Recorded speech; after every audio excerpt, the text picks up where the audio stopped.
सभी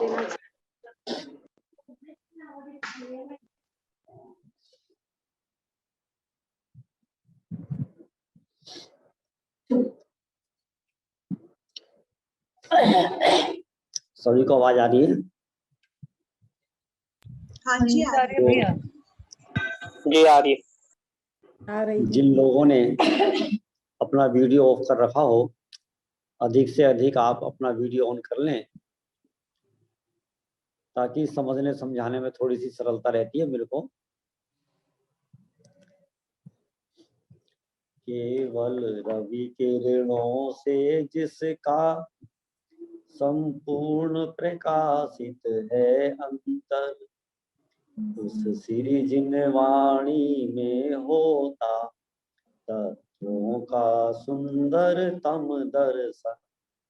सदर्शन बोध चरण पथ पर अविरल जो बढ़ते हैं मुनिगण, उन देव परम आगम को सत सत वंदन, सत सत वंदन।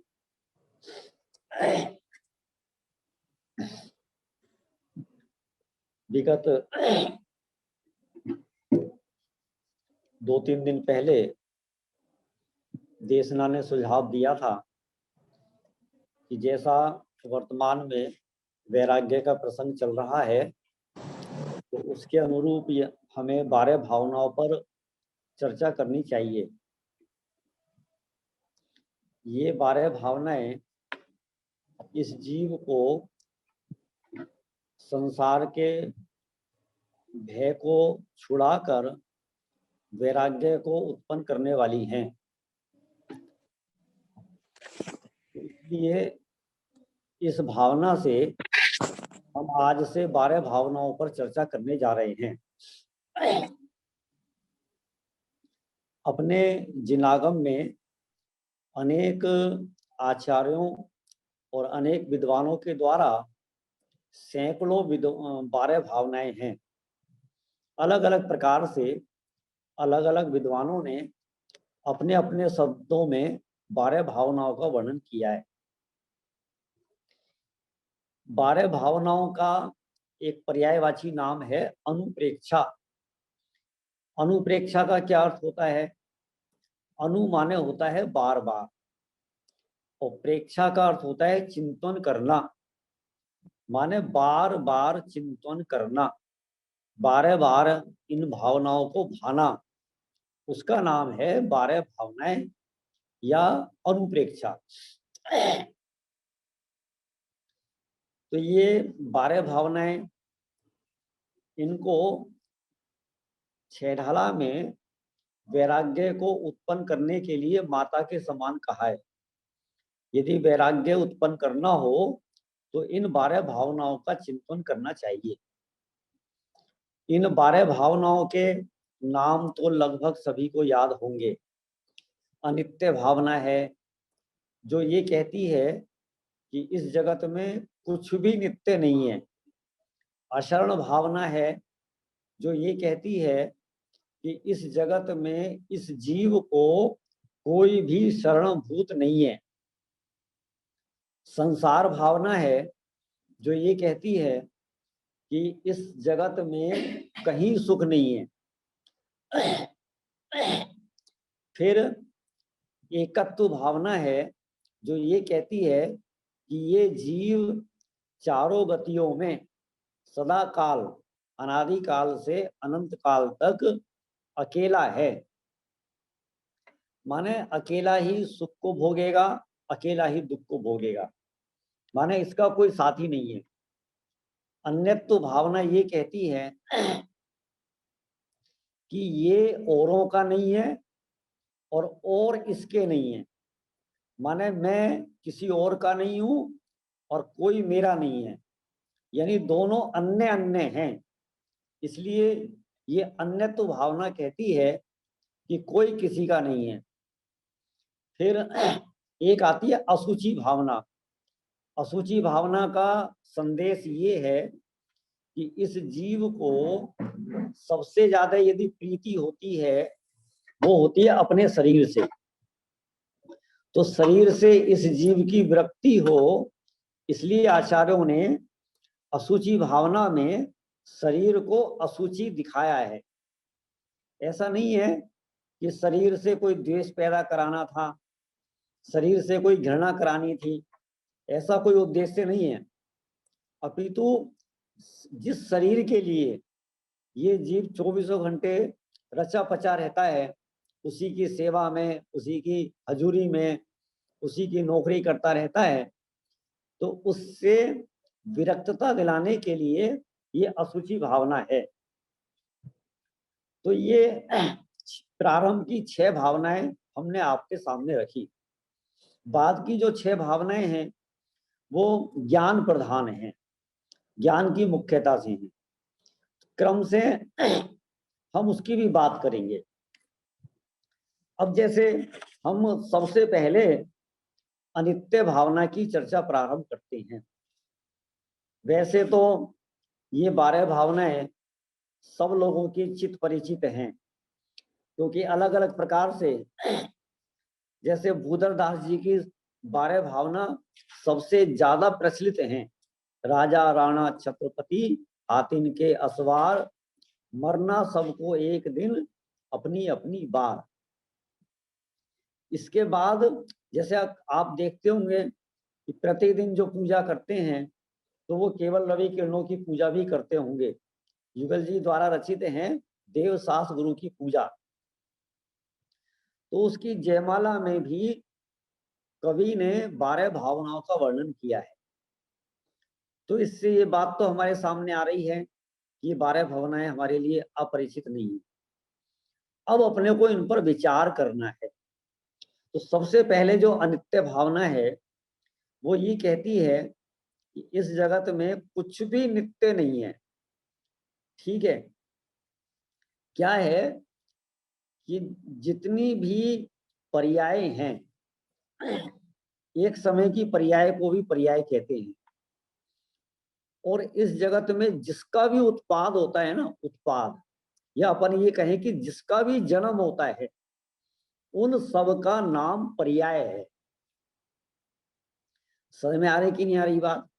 माने जगत में जिसका भी जन्म हुआ है, या जिसका संयोग हुआ है, या जिसका उत्पाद हुआ है, उस सभी का नाम पर्याय है। अब जैसे ये मनुष्य पर्याय है, तो मनुष्य है ना, मनुष्य, तो मनुष्य का जन्म हुआ है, उत्पाद हुआ है। एक दिन मनुष्य पर्याय का संयोग हुआ और एक दिन इसका वियोग हो जाएगा। तो जिसका संयोग होगा, या जिसका जन्म होगा, या जिसका उत्पाद होगा, वो अनित्य है। अनित्य माने वो हमेशा टिकी रहने वाली नहीं है। अब गड़बड़ क्या है कि ये बात अपन जानते नहीं है, या जानते तो हैं लेकिन स्वीकार नहीं करते। मोह के कारण जो पर्याय हमारे सामने आती है तो उस पर्याय में हम राग कर बैठते हैं, मोह कर बैठते हैं। तो जब मोह करते हैं तो फिर हमारा प्रयत्न क्या रहता है, ये पर्याय ऐसी की ऐसी बनी रहे। अब उस पर्याय को टिकाने का, ठीक है, वो पर्याय कैसी है कि पर्याय तो अनित्य है। तो हम क्या करते हैं कि उस पर्याय को नित्य बनाना चाहते हैं।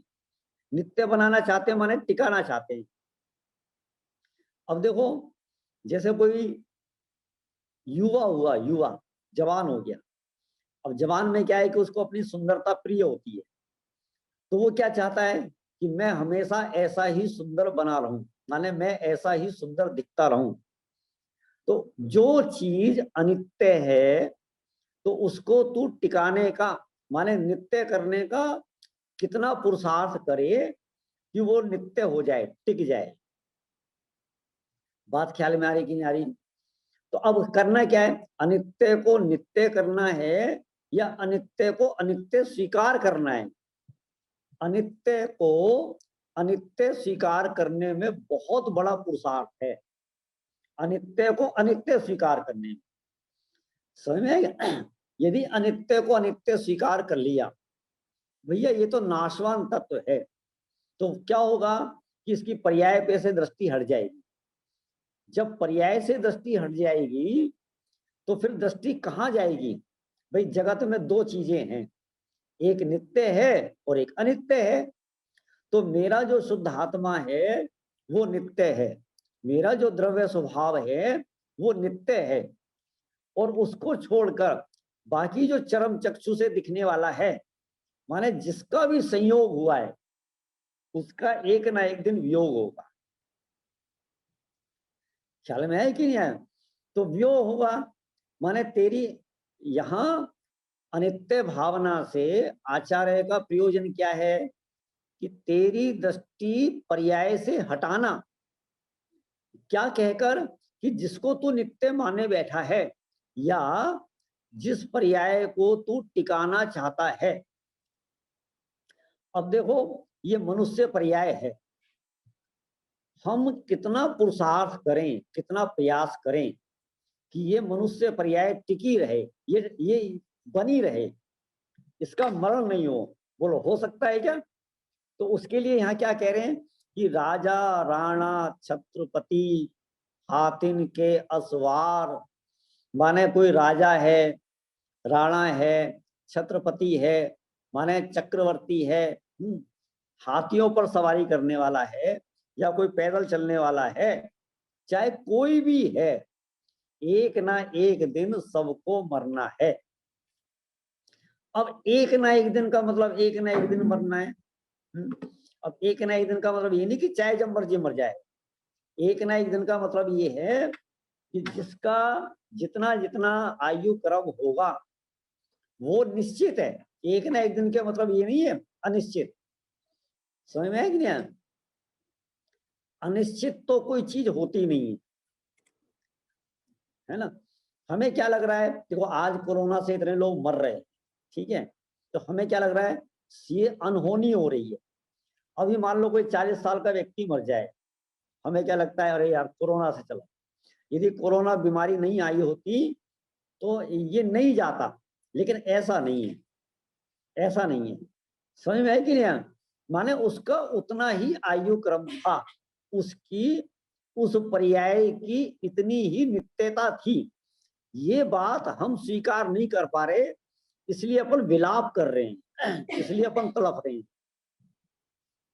ये जो अनित्य भावना है, अनित्य भावना क्या, ये जो 12 की 12 भावनाएं हैं, माने इसमें ऐसा नहीं कि खाली अरे रे रे कुछ भी नित्य नहीं है, कोई क्षण नहीं है, अरे शरीर बड़ा घिनौना है, अशुचि है, इसमें खून है, मवाद है।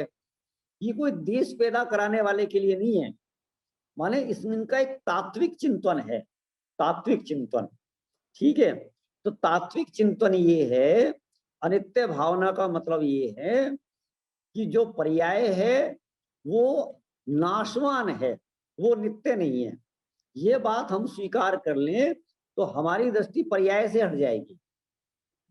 अब ये जो हमारी देह है, देह, तो ये क्या है, ये भी पर्याय है। हम मनुष्य हैं तो ये क्या है, ये भी पर्याय है। तो पर्याय पर्याय अनित्य होती है, नित्य नहीं होती।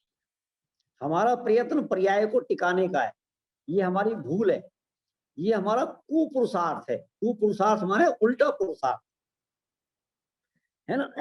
अब कुपुरुषार्थ क्या होता है, उल्टा पुरुषार्थ क्या है, माने जिसमें कोई फल मिलने वाला नहीं है, उल्टा दुख होने वाला है। एक आदमी अपने सर से सर मार मार के, मान लो सुमेरु पर्वत को पीछे करना चाहता है, सुमेरु पर्वत को पीछे करना चाहता है, अपनी जगह से हिलाना चाहता है, 1 इंच पीछे करना चाहता है, ठीक है, और वो सर मार रहा है, तो सुमेरु पर्वत को तकलीफ होगी कि अपने को तकलीफ होगी? समझ में आया कि नहीं आया? क्योंकि सुमेरु पर्वत को पीछे होने वाला है नहीं। ठीक है, अब जो तू शिकायत कर रहा है, साहब मेरे सर में दर्द हो रहा है, मेरे सर में तकलीफ हो रही है, तो भैया तू अपना सर क्यों मार रहा है उसमें? माने तू कुपुरुषार्थ क्यों कर रहा है, उल्टा पुरुषार्थ क्यों कर रहा है? अब ऐसे ही जैसे अपने सर से सुमेरु पर्वत को पीछे करने का पुरुषार्थ है, वैसे ही यानी जो पर्याय अनित्य है उसको नित्य करने का पुरुषार्थ, नित्य करने का पुरुषार्थ।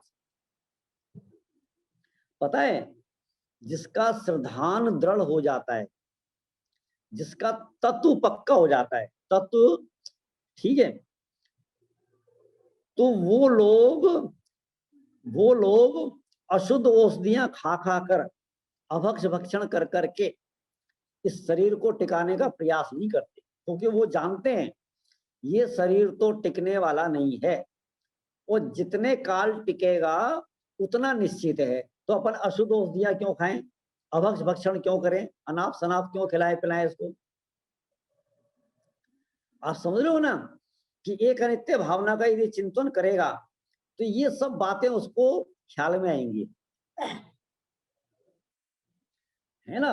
तो अनित्य से दृष्टि हटे और नित्य पे दृष्टि आए, ये अनित्य भावना का प्रयोजन है।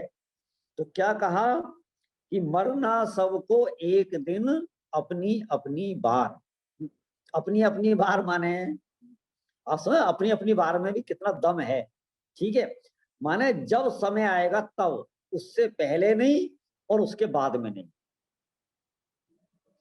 आज जितने भी वैराग्य के प्रसंग खड़े हो रहे हैं तो अपनी अपनी बार है या जल्दी हो रहा है, बोलो कौन जल्दी गया, कौन देर से गया, ठीक है। एक 100 साल का व्यक्ति है तो वो यदि चला जाता है तो हमें तकलीफ कम होती है, ठीक है, कोई बात नहीं। और 20 साल का व्यक्ति जा रहा है तो ऐसा लगता है जल्दी चला गया, इसका भी जाने का समय नहीं आया, कोरोना हो गया था और इसको ऑक्सीजन नहीं मिल पाई, या बेड नहीं मिल पाया, या ट्रीटमेंट नहीं मिल पाया, इसलिए चला गया। ये हमारी मान्यता है। समझ आई कि नहीं आ रही बात। देखो आवाज कहाँ से आ रही है, ये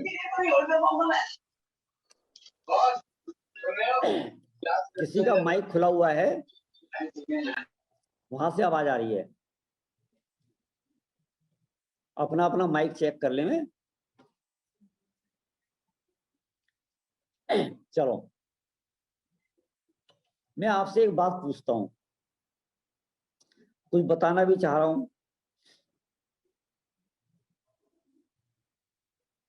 मरना है ना, मरना, मरने में क्या होता है, देह छूटती है। अब देह छूटे उसे मरना भी कहते हैं, देह छूटे वहां मृत्यु महोत्सव भी हो सकता है, और देह छूटे वहां मोक्ष कल्याणक भी हो सकता है। माने मृत्यु में, मौत में, मृत्यु महोत्सव में और मोक्ष कल्याणक में, है ना। मोक्ष कल्याण माने निर्वाण में, है ना। तीनों चीजें में, तीनों में एक चीज तो कॉमन है ना, देह छूटती है। अच्छा, जब देह छूटती है, किसी का वियोग होता है, तो जो अपने इष्ट जन हैं, निकटवर्ती लोग हैं, उनको तकलीफ होगी कि नहीं होगी, ठीक है, होगी, है। कोई कोई हमारे बीच में से हमारा स्वर्ग चला जाए तो भी तकलीफ होगी, और मोक्ष चला जाए, बोलो। ये एक माँ बाप का बेटा जब ये कहता है ना कि माँ मुझे दीक्षा दे दो, तो माँ का कलेजा फटता है कि बेटा दीक्षा लेके जा रहा है, चाहे वो कितना ही अच्छा काम है, ठीक है।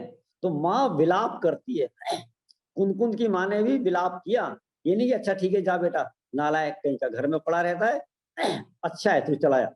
आज तक ऐसी किसी माँ ने नहीं कहा होगा। अब आगे की बात, आज कोई 30-35 हमारे परिवार से, मैं कहता हूं हमारे पड़ोस से, जिसका हमारा आना जाना है, लेन देन है, ठीक है, हम उसके घर जाके चाय पीते हैं, वो हमारे घर आके चाय पीता है, ऐसा व्यवहार है, क्योंकि साधारण भी भाई है। मान लो 30-35 वर्ष की उम्र में वो चला जाए, बोलो आपको तकलीफ होगी कि नहीं होगी, ठीक। 100 साल का होके चला जाए कोई दिक्कत नहीं है, हम किसी के घर में जाते हैं, 100 साल का बुजुर्ग है वो चला जाए, कोई आपत्ति नहीं, हम स्वीकार कर लेते हैं। भगवान महावीर कम उम्र में गए कि पूरी ज्यादा उम्र में गए, बोलो 72 वर्ष, आज के हिसाब से 72 वर्ष में कोई व्यक्ति चला जाए ना, कोई बात नहीं। लेकिन आप विचार करो कि जिस समय भगवान महावीर थे उस समय आयु का एवरेज लगभग 200 साल था। ये तो घटता जा रहा है ना। पहले समय आदिनाथ भगवान का जमाना था, तो आदिनाथ भगवान के जमाने में 84 लाख पूर्व की आयु हुआ करती थी। 84 लाख पूर्व की, ठीक है। उससे पहले 1 कोटि पूर्व की। तो वो घटते घटते घटते घटते घटते छठे काल के अंत में 20 वर्ष की आयु रह जाएगी। तो 20 वर्ष की आयु, उस समय क्या है कि कोई 20 साल में जाया करेगा तो ये लगे करेगा नहीं कोई बात नहीं, बड़ा बूढ़ा था और चला गया 20 साल में। 20 साल वाले को क्या कहेंगे, कोई बात नहीं, बड़ा बूढ़ा था। लेकिन भगवान महावीर के समय में तो लगभग 200 साल की आयु हुआ करती थी। आज भी 120 साल पे पहुंच जाते हैं। आज 100 साल तो बहुत लोग चले जाते हैं ना 100 साल पे। तो उस समय जब भगवान महावीर के समय में 200 साल की आयु हुआ करती थी, और 200 साल का 72 कितना लगा लो, आज का 100 साल का, 100 साल का जैसे 30-35 साल समझ गए, 7 या 21 लगभग 30% है। तो कोई 30-35 साल में आज चला जाए तो हमें लगता है अरे जवान मौत हो गई, अभी तो देखा ही क्या था, क्या हुआ था। ठीक है, 6 मिनट 52 सेकंड आप नोट कर सकते हो। 6 मिनट 52 सेकंड प्रतिदिन आयु घट रही है। प्रतिदिन आयु घट रही है, माने जैसे पहले इतनी आयु हुआ करती थी, आज इतनी आयु। ठीक है, आज मान लो 110 साल है, ठीक है ना, तो 110 साल की आयु रह गई, तो कल 6 मिनट और 52 सेकंड इतनी आयु कम हो जाएगी, ऐसा। तो उसी एवरेज से ये छठे काल के अंत में 20 साल की आयु रह जाएगी। यदि आप 6 मिनट 52 सेकंड प्रतिदिन घटाओगे ना, तो छठे काल के अंत में 20 साल रह जाएगी। ठीक है, तिल्लोय परिणति का ऐसा कथन है। तो मैं ये कहना चाहता हूं, 72 वर्ष की उम्र में भगवान महावीर निर्वाण को प्राप्त हो गए, तो उस समय लोगों को कैसा लगा होगा। अरे अधिकांश लोग, ठीक है, ज्यादातर लोग तो ऐसे होंगे जिनकी आंखों के सामने बालक वर्धमान ने जन्म लिया, उन्हीं आंखों के सामने दीक्षा ली, उन्हीं आंखों के सामने केवल ज्ञान लिया, और उन्हीं आंखों के सामने उन सबको छोड़कर चले गए। वो बुजुर्ग क्या कहते होंगे, अरे हमने उस बालक को अपने गोद में खिलाया, अपनी आंखों के सामने उसको खेलता हुआ देखा, अपनी आंखों के सामने देख, और आज वो हमें छोड़ के, कितना विलाप किया होगा उसको। और एक साधारण सा साधर्मी व्यक्ति हमारे बीच से चला जाए तो हम बर्दाश्त नहीं कर पा रहे हैं। मैं तो खुद अपनी बात बता रहा हूँ। हाँ, क्या कह रहे हैं? हाँ, ये 6 मिनट 52 सेकंड का क्या बताया आपने? 6 मिनट 52 सेकंड प्रतिदिन आयु घट रही है, हमारी नहीं।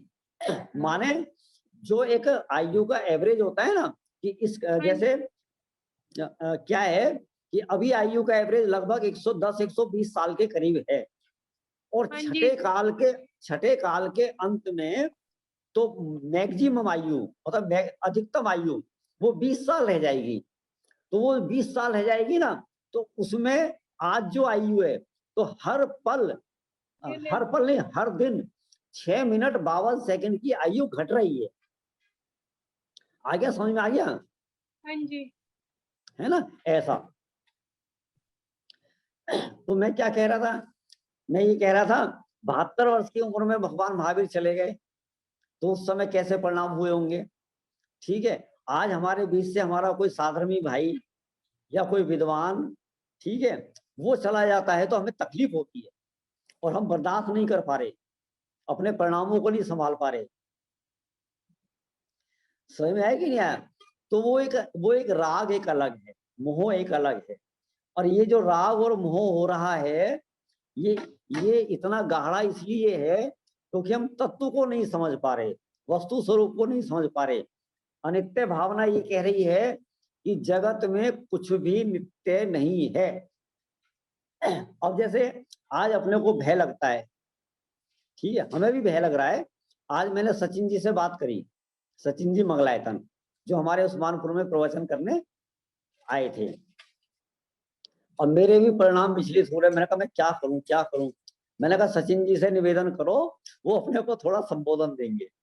तो मैंने आज उनसे आधा पौना घंटे बात करी, ठीक है। तो उन्होंने ये कहा, देखो वहां पर भी भाभी जी पॉजिटिव हो गई थी, है ना, और उन्होंने पॉजिटिव होने के बाद एक भी एलोपैथिक दवाई नहीं ली। अच्छा, तो ज्यादा बिगड़ गई, ठीक है। और ज्यादा ज्यादा बिगड़ने के बाद, ये बात आप इधर उधर नहीं कहना, ठीक है। सचिन जी ने अपनी बेटी मुक्ति से ये कहा था, बेटा सावधान हो जाओ, ख्याल में है ना, हमें मम्मी के वियोग का दुख भी देखना पड़ सकता है। तो कहने का और उसके ऊपर एक बात और, अभी 10 लक्षण पर्व गए ना, आज उत्तम क्षमा का दिन है, उसके बावजूद भी उन्होंने 10 दिन तक हरि का सेवन नहीं किया। मैं ये कहना चाहता हूं कि ऐसे दृढ़ श्रद्धानी जीव आज भी मौजूद हैं, ठीक है। तो हम ये कहना चाह रहे हैं। तो अब सचिन जी भैया ने कहा भाई भय तो हमें भी हो जाता है, कोई बात नहीं, हमें भी एक बार को डर लगने लगता है, लेकिन अब हमें क्या करना चाहिए। साथ में उन्होंने उपाय बताया कि भैया तत्व ज्ञान ही सहारा है, दूसरा कोई सहारा नहीं है। हमारे पास इतने उदाहरण हैं, जिन उदाहरणों को यदि अपन याद करें तो हमारा आत्मबल बढ़ता है, आत्मबल। एक उदाहरण तो हमने पहले दिया था ना, पंडित बनारसी दास जी का। बताओ, हमारे लिए तो पड़ोसी हैं या दूर के हैं, है ना, लेकिन उनके तो घर में ही बताओ 3 पत्नियां और 9 संतान चले गए, तो भी उन्होंने अपने परिणामों को कैसे स्थिर किया। ऐसा भरत जी के 100 पुत्र थे, और 100 की 100 पुत्र एक साथ दीक्षा लेकर चले गए। बताओ भरत जी को पीड़ा हुई होगी नहीं हुई होगी। जैसी जिनकी जितनी भूमिका होती है, अपनी भूमिका के अनुसार पीड़ा होना अलग बात है। यदि हमारे पास तत्व ज्ञान होगा तो तत्व ज्ञान के बल पर हम अपने परिणामों को स्थिर कर सकते हैं। समझ में आ रही कि नहीं आ रही बात। तो ये अनित्य भावना है, तो ये हमें क्या कह रही है, ये कह रही है कि इस जगत में कुछ भी नित्य नहीं है, माने पर्याय मात्र अनित्य है, पर्याय मात्र अनित्य। पर्याय मात्र अनित्य कहने का मतलब ये है पर्याय से दृष्टि हटाना। तो फिर कहाँ ले जाना, हम धीरे धीरे है ना और भावनाओं पर भी चर्चा करेंगे। तो एक भावना आएगी जो ये कहेगी कि नित्य भी है कुछ, ऐसा नहीं है कि जगत में सब कुछ अनित्य है। जगत में यदि अनित्य है तो नित्य भी है। तो अब नित्य को अपने को देखना है, नित्य क्या चीज है। अब नित्य कब दिखाई देगा, कि जब अपनी अनित्य से दृष्टि हटेगी। अभी तो हमारा प्रयास अनित्य को नित्य करने का है, अनित्य को अनित्य स्वीकार नहीं कर पा रहे। अनित्य को नित्य स्वीकार करेंगे तो पर्याय से दृष्टि हट जाएगी, पर्याय से दृष्टि हट जाएगी तो द्रव्य दृष्टि हो जाएगी। द्रव्य दृष्टि को ही दिव्य दृष्टि कहते हैं। क्या कहा, द्रव्य दृष्टि को ही दिव्य दृष्टि कहते हैं, है ना। बाकी और कोई दिव्य दृष्टि नहीं है। लोक में जो शिव जी हैं, शिव जी की तीसरी आंख है कि नहीं, लोक हुआ जैन कहते हैं, ठीक है, शिव जी की तीसरी आंख। और हमारी कितनी आंखें हैं, बोलो अनिल भाई साहब, आपके पास कितनी आंखें हैं। अरे बोलो, अपने को उंगलियों से बताओ, उंगलियों से बताओ कितनी आंखें हैं आपके पास। 1 है, 2 है, 3 है, 4 है, बोलो। मानसी, आज प्रिंस भैया कहाँ चले गए हैं? गए हैं भैया कहीं पे, नहीं गए कहीं पे। आपकी कितनी आंखें हैं? एक आगम चक्षु भी होता है ना। आपकी कितनी है, हमने ये पूछा है? 3। बोलो मनीषा भाभी, आपकी कितनी आंखें हैं? उंगलियों से बताओ, उंगलियों से बता दो। 2 हैं, 3 हैं, 4 हैं, 5 हैं, कितनी आंखें हैं? पता है हम सबके पास है ना 3-3 आंखें हैं। शिव जी के पास 3 आंखें हैं ना, तो हमारे पास भी 3 ही आंखें हैं। हम कोई शिव जी से कम थोड़ी ना है। वो यदि शिव स्वरूप हैं तो मैं भी शिव स्वरूप हूँ। वो यदि शिवकार हैं तो मैं भी शिवकार हूं। ये आप पक्का मान के चलना, एक अकेले वही शिव जी नहीं है। समझ में आया कि नहीं आया? वो सुख स्वरूप हैं, शिव माने सुख, तो वो सुख स्वरूप हैं तो मैं भी सुख स्वरूप हूं। वो शिवकार हैं माने सुख को देने वाले हैं, सुख को करने वाले हैं, तो मेरा आत्मा भी सुख को करने वाला है। बात ख्याल में आ रही कि नहीं आ रही? मजा आ जाना चाहिए, मजा। आज आपको पता चल गया कि मैं भी शिव हूं। हम है ना बचपन में रामलीला देखने जाते थे, तो वहां है ना एक आरती हुआ करती थी, देवों का देव तू ही। ठीक है, भोला भंडारी है जो भी कुछ कहते करते होंगे, ठीक है ना, देवों का देव तू ही। लेकिन जब से हमने समय सार पढ़ा है ना, तब से हमने तो ये पढ़ा है कि देवों का देव मैं ही। समझ में आई कि नहीं आई बात? बोलो महावीर भगवान का देव कौन है? हम सबका हम सबके देव तो चलो स्वर्ग के देव सौधर्म इंद्र है। हमारा देव सौधर्म इंद्र, सौधर्म इंद्र का देव महावीर भगवान। और महावीर भगवान का देव कौन है? समझे? बोलो कौन है? अपना शुद्ध आत्मा। तो जैसा उनका शुद्ध आत्मा उनका देव है, वैसा ही मेरा शुद्ध आत्मा मेरा देव है। खैर, हमने बात कहां से चालू करी कि शिव जी की 3 आंखें हैं, तो हमारी कितनी आंखें हैं? हमारी भी 3 आंखें हैं। 2 आंखें तो ये अपने को दिखाई दे रही है, ये तो हमारी चरम चक्षु है। इन 2 आंखों से तो सारा जगत देखता है, और तीसरी आंख से ज्ञानी जीव देखते हैं, जिसको कहते हैं अपन ज्ञान चक्षु। ख्याल में है कि नहीं? तो तीसरी आंख खोलनी है। बस वो जो तीसरी आंख है वही दिव्य दृष्टि है, और कोई दिव्य दृष्टि नहीं। और इन 2 आंखों से अपने को सच्चाई नहीं दिखाई देती। जो वस्तु जैसी है वैसा नहीं दिखाई देता है। ठीक है, जो वस्तु जैसी है उसको देखने के लिए आपको तीसरी आंख खोलनी पड़ेगी, और उस तीसरी आंख का नाम है ज्ञान चक्षु। और ज्ञान चक्षु को खोलने के लिए आगम चक्षु। तीसरी आंख कैसे खुलेगी? कि आगम चक्षु से खुलेगी। आगम के अभ्यास से तीसरी आंख खुलती है। समझ में आई कि नहीं आई बात?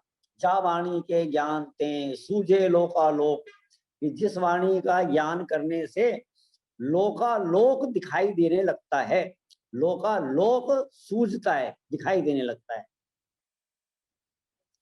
समझ में आई कि नहीं है? तो ये जो अपना द्रव्य स्वभाव है, नित्य है, तो वो काय से दिखाई देगा? वो अपने को तीसरी आंख से दिखाई देगा। अब तो तीसरी आंख खोलने की देर है। आप तो ये सोचो कि 2 आंखों से देखना हमारा बंद हो जाए और तीसरी आंख से देखना चालू हो जाए। इन 2 आंखों से आत्मा नहीं दिखाई देगा। 2 आंखों से तो ये जितनी भी बाहर की पर्याय, देह है, मकान है, रुपया पैसा है, सोना चांदी है, बेटा है ना, बेटा, बोलो द्रव्य है कि पर्याय? बेटा भी पर्याय है।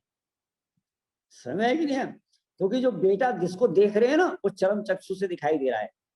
उसका जो शुद्धात्मा है वो तो ज्ञान चक्षु से दिखाई देगा, और ज्ञान चक्षु से जो दिखाई देगा तो आपको ये सारा जगत जैसे का तैसा ध्रुव दिखाई देगा, नित्य दिखाई देगा।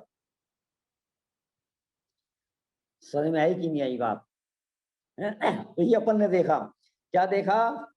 राजा राणा छत्रपति हातिम के असवार, मरना सबको एक दिन अपनी अपनी बार। मुझे शायद बड़े पंडित जी की बात है, मुझे उस बड़े पंडित जी की बात याद आ रही है कि अपनी अपनी बार, सबको अपनी अपनी बार मरना है।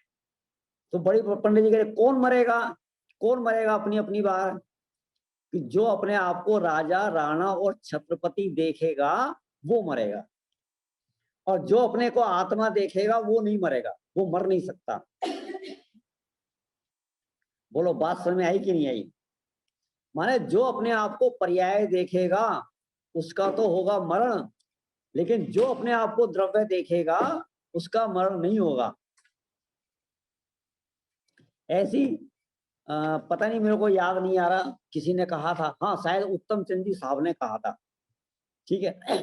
कि हमने पढ़ा राजा राणा छत्रपति हातिम की सवार, मरना सबको एक दिन अपनी अपनी बार, ठीक है। तो एक बालक बड़ा खुश हो रहा है, हंस रहा है। पंडित जी साहब ने पूछा बेटा ऐसी क्या बात है, तुम बड़े खुश हो रहे हो हैं? तो कहता है पंडित जी साहब इसमें मेरा नाम तो कहीं आया ही नहीं, ना तो मैं राजा हूँ, ना मैं राणा हूँ, ना मैं छत्रपति हूँ, और ना मैं हाथी पे सवार करने वाला हूँ, इसलिए मैं तो अधर्मर हो गया, मेरा तो कभी मरण होगा ही नहीं। समझ में? माने एक छोटा सा बालक अपने को कितना बड़ा संदेश दे रहा है, ख्याल में है क्या? माने वो भी इस बात के लिए खुश हो गया कि इसमें तो मैं ऐसे ही सही मायने में देखा जाए तो ये पर्याय तो मैं हुई नहीं ना है? बोलो कौन मरेगा, कौन मरेगा? जो मरेगा वो आज भी मरा हुआ है, नोट कर लेना। क्या कहा? जो मरेगा वो आज भी मरा हुआ है, और जो जिंदा है ना, जो जिंदा है वो कल भी जीवित रहेगा। बात समझ में आएगी नहीं? मेरा शुद्ध आत्मा आज जिंदा है तो कल भी जिंदा रहेगा, और जो ये देह है ना, देह किसको जलाएंगे? देह को जलाएंगे। तो जो जलेगा, जो छूटेगा, जो मरेगा, तो वो तो आज भी मरा हुआ है, कहाँ है जिंदा? ये देह कुछ जानती है क्या? बात समझ में आएगी नहीं आई? बोलो। तो इस प्रकार से ये अपन ने भूदर दास जी के हिसाब से देखी। देखो अपन छह ढाला के अनुसार भी देख सकते हैं। छह ढाला में छठी ढाल में 12 भावनाओं का चिंतन किया जा रहा है। वहां क्या कहते हैं? मुनि सकल व्रति बड़ भागी, भव भोगन ते वैरागी। क्या कह रहे हैं दौलत राम जी? मुनिराज महाव्रतों को धारण करने वाले बड़े भाग्यशाली हैं, बड़ भागी। महाव्रती मुनिराज बड़े भाग्यशाली हैं। क्यों है भाग्यशाली? भव भोगन ते वैरागी, कि वो भव यानी संसार से और भोगों से विरक्त हैं। भव भोगन ते वैरागी, समझ में?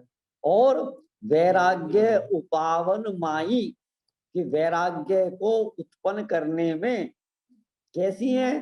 माई, माई माने माता के समान। चिंते अनुप्रेक्षा भाई, कि हे भाई तू इनका चिंतन क्यों नहीं करता है? या ऐसा कहो हे भाई तुम्हें इन 12 भावनाओं का सदा चिंतन करना चाहिए।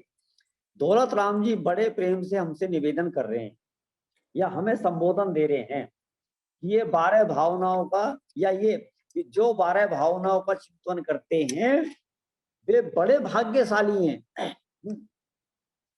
ऐसा फिर कि इन 12 भावनाओं का चिंतन करने से लाभ क्या है? 12 भावनाओं का चिंतन करने से बड़ा आश्चर्य होता है, खेद होता है कि आज कोई आदमी स्वस्थ बैठा हो ना, है ना, और वहां 12 भावना का पाठ करने लगो तो उन्हें लगता है कि तो अशुभ कार्य हो रहा है, अशुभ कार्य। अब तो 12 भावना का चिंतन कहाँ होता है? मान लो कहीं गमी हो गई है, या किसी को उठावनी है, या तेरहवनी है, बस केवल वही 12 भावना पढ़ी जाती हैं, पढ़ाई जाती हैं, सुनी जाती हैं और सुनाई जाती है। ख्याल है? जबकि यहाँ तो आचार्य भगवान ये कह रहे हैं कि भाई तू 24 घंटे 12 भावनाओं का चिंतन कर। एक घर में मान लो आज बारात आने वाली है? इतना शुभ घड़ी है और सुबह 12 भावनाओं का चिंतन करना चाहिए कि नहीं करना चाहिए? बोलो बोलो, कर सकते हैं कि नहीं कर सकते हैं? पता है, आप भले ही मेरे सामने कहो कि हाँ, लेकिन देखो जिसने हाँ करी है तो मैंने तो नोट कर लिया। अब सब घर में खुशियां होती हैं, सब घर में हैप्पी बर्थडे होते हैं, सब घर में शादियां ब्याह होते हैं। अब मैं उस घर में आकर सुबह 12 भावना का पाठ करूंगी, ठीक है ना? तुमने भगा दिया तो बात है। अब मैं तुम्हारे घर में बारात आने वाली है, शाम को बहू आ जाएगी या दोपहर में हैप्पी बर्थडे मनने वाला है ना? है मेहमान आए हुए और मैं तुम्हारे घर पे बैठ के राजा राणा छत्रपति हाथ इनके यस ख्याल है कि नहीं है? भगाओ भगाओ भैया भगाओ, ये कैसी अशुभ बातें कर रहे हो तुम? तुम्हें इतना भी विवेक नहीं है? यहाँ घर पे ये बातें तो शोभा देती है। बताओ, हमारी भावनाओं के प्रति ऐसा दृष्टिकोण है। क्यों? मान लो बहू शाम को आ जाएगी, ऐसा नहीं हो सकता कि दोपहर में हमारी आयु पूरी हो जाए या 1 घंटे बाद हमारी आयु पूरी हो जाए। अब हम 12 भावनाओं का पाठ कर रहे हैं तो क्या दिक्कत है? हम तो ये मान के चल रहे हैं हमारा ये अंतिम समय है। समझे? माने हमने किन किन चीजों को कहां कहां कैसे कैसे रूल कर दिया। भक्तामर का पाठ कहाँ होगा? ऐसे नहीं पढ़ेंगे अपन जब मजे में है ना, जब अच्छा बिजनेस चल रहा है, घर में सब सुखी हैं, सब अनुकूलता है, तब नहीं। कब पढ़ेंगे भक्तामर का पाठ? कब करेंगे? बिजनेस नहीं चल रहा, घर में है ना दरिद्रता बहुत चल रही है, संकट बहुत आ रहे हैं, घर में कोई ना कोई बीमार पड़ा रहता है, चलो 12 भक्तामर का पाठ करो। मैंने वैसे नहीं करेंगे, भक्तामर का पाठ मारूल हो गया। समय है। तो अब देखो क्या कहना चाह रहे हैं दौलत राम। वो तो ये कह रहे हैं इन चिंतत सम सुख जागे, कि इनका चिंतन करने से समता रूपी सुख जागता है, यानी समता रूपी सुख प्रकट होता है। अब समता रूपी सुख कब प्रकट करना, कब नहीं करना? भैया 24 घंटे करना, चाहे जब मर्जी। हम समता रूपी सुख प्रकट करना चाहते हैं तो आप चाहे जब मर्जी 12 भावनाओं का चिंतन कर सकते हो, ठीक है? तो क्या कहा? 12 भावनाओं का चिंतन करने का लाभ क्या है? लाभ ये है कि इन चिंतत सम सुख जागे, जिमी ज्वलन पवन के लागे, कि जैसे पवन के लगने से अग्नि भभकती है ना, कहीं चिंगारी लगी हो और उसको हवा लग जाए तो हवा लग जाएगा तो क्या होगा? अग्नि भभक उठेगी। ऐसे ही 12 भावनाओं का चिंतन करने से समता रूपी सुख भभकने लगता है, माने जागृत होने लगता है, ज्यादा मिलने लगता है। ऐसा फिर जब ही जिए आत्म जाने तब ही जिए शिव सुख ठाने। माने दौलत राम जी ये कहना चाहते हैं कि इन 12 भावनाओं का चिंतन करने से ये जीव अपने शुद्धात्मा की प्राप्ति करता है। समझ में आई? जिनागम का एक एक बोल, एक एक शब्द, एक एक वचन हमें शुद्धात्मा की प्राप्ति कराने में समर्थ है। अभी जैसे पिछली कक्षा में एक लास्ट में प्रश्न आया था श्रेया की मम्मी का, कि ये ने है, ने का मादी 7 ने है ना, इनको जानने से क्या लाभ है? तो देशना का उत्तर आया कि वस्तु को जानने में सहयोगी हैं। अब वस्तु माने कौन सी वस्तु को जानने में सहयोगी? कि मेरा आत्मा भी एक वस्तु है, माने इन नयों से भी आत्मा जानने में आता है, ठीक है? इसी प्रकार से 12 भावनाओं को चिंतन करने से आत्मा को प्राप्त किया जाता है, आत्मा को प्राप्त किया जा सकता है। मुनिराज हैं, मुनिराज क्या के 2 काम हैं बस, ध्यान अध्ययन। और ध्यान में क्या करते हो? 24 घंटे अपने स्वरूप में तो रह नहीं पाते हैं, तो जब ध्यान करेंगे, ठीक है, चिंतन करेंगे तो वे भी 12 भावनाओं का चिंतन करते हैं, मुनिराज भी। अब ऐसा नहीं है कि मुनिराज ही 12 भावनाओं का चिंतन करते हैं, हम और आप भी 12 भावनाओं का चिंतन कर सकते हैं। क्यों करते हैं? कि जब ही जिए आत्म जाने, तब ही जिए शिव सुख ठाने। कि इन 12 भावनाओं का चिंतन करते करते जीव अपने शुद्धात्मा को जानेगा और मोक्ष सुख की प्राप्ति करेगा। अब ये तो उनकी थी भूमिका, लेकिन अनित्य भावना में दौलत राम जी क्या कह रहे हैं? यौवन ग्रह गोधन नारी, है गे जन आज्ञाकारी, इंद्रिय भोग छिन थाई, सुर धनु चपला चपलाई। है तो सरल, लेकिन आज तक अपन ने इनको माना नहीं, स्वीकार नहीं किया। हमारे इर्द गिर्द जो भी दिखने वाले साधन हैं, जो भी चीज अपने को दिख रही है, हमारा यौवन है, मकान है, धन है, धन, अब चाहे वो गोधन है या रुपया पैसा है या मकान फैक्ट्री है या कपड़े लगते हैं या सोना चांदी है, ये सब धन में आता है।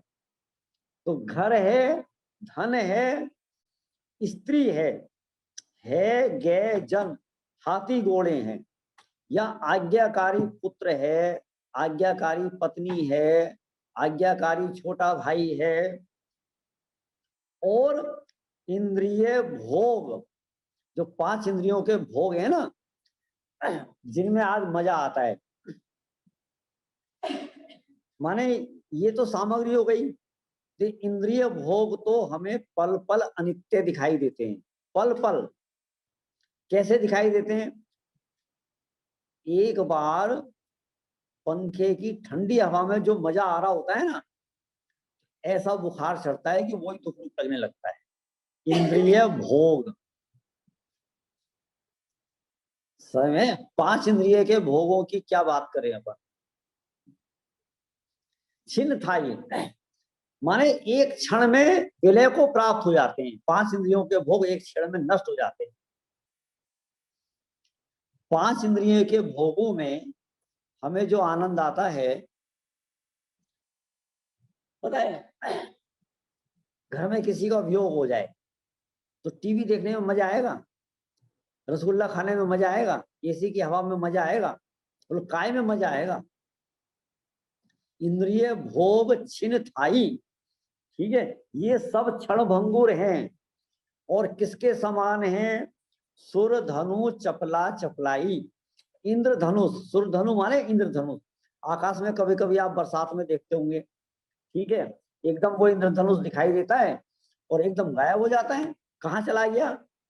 जैसे वो देखते देखते विलय को प्राप्त हो जाता है, या आकाश में जो बिजली चमकती है, देखते देखते वो विलय को प्राप्त हो जाती है, वैसे ही ये देह, ध्यान से सुनना, ये देह और इस देह के संयोग में आने वाले सभी पदार्थ एक क्षण में विलय को प्राप्त हो जाएगा। एक क्षण लगेगा, एक समय लगेगा,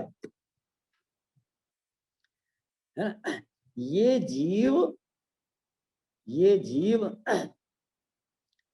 यदि यहां से आयु पूरी करता है और सारा जीवन पाप करते करते करते करते पाप की गठरी बांधता है, तो उस पाप की गठरी को लेकर ये जीव नरक में जाएगा। आयु पूरी होने के बाद कहाँ गया? नरक में गया।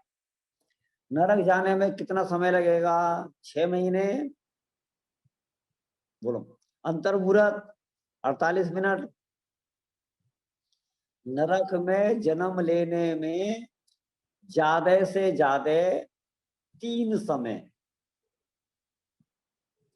माने 1 सेकंड में असंख्यात समय होते हैं। 1 सेकंड में असंख्यात। और ये जीव चौथे समय में नरक में जन्म ले लेगा और वहां अनंत वेदना सहेगा, अनंत वेदना।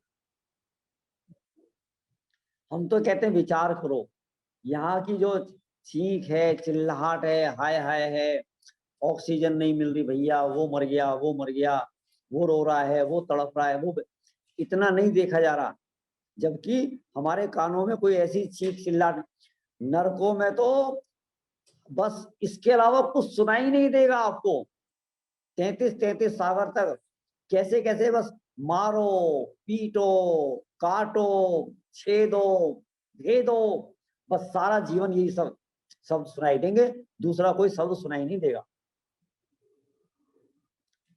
ठीक, ये नहीं सुनाई देगा कि उसे बचा लो, ये नहीं सुनाई देगा कि वो बच गया, कुछ कोई अच्छा एक शब्द सुनने में नहीं मिलेगा। आपके पास कोई एक सूचना अच्छी नहीं आएगी, हर पल और मर सकते नहीं वहां पर। ये जीव वहां कितना डिप्रेशन में रहेगा, कितना तड़फेगा वो है। यहाँ तो क्या है कि आज एक घटना सुनाई दे गई है ना, कल एक घटना सुनाई दे गई, उसमें ही अपन बौखला पा रहे हैं, वहां क्या होगा। ठीक है, तो क्या कहा, इंद्रिय भोग छिन ठाई, सुर धनु चपला चपलाई। ठीक है, ये इंद्रियों के भोग, ये देह और देह के साथ ये जितने भी अपने पिता है, पुत्र है, भाई है, पत्नी है, चाचा ताऊ हैं, सब देह के संयोग में आ गए। तो हमने एक बात कही ना, देह और देह के संयोग में आने वाले सभी चेतन और अचेतन पदार्थ, ये सब कैसे हैं कि सुर धनु चपला चपलाई, इंद्रधनुष के समान और आकाश की बिजली के समान चंचल हैं, एक क्षण में नष्ट को प्राप्त होने वाले हैं। ठीक है, तो अपने को बराबर इन 12 भावनाओं का चिंतन करते हुए हर प्रतिकूल परिस्थिति से परिचित होकर सावधान रहना चाहिए।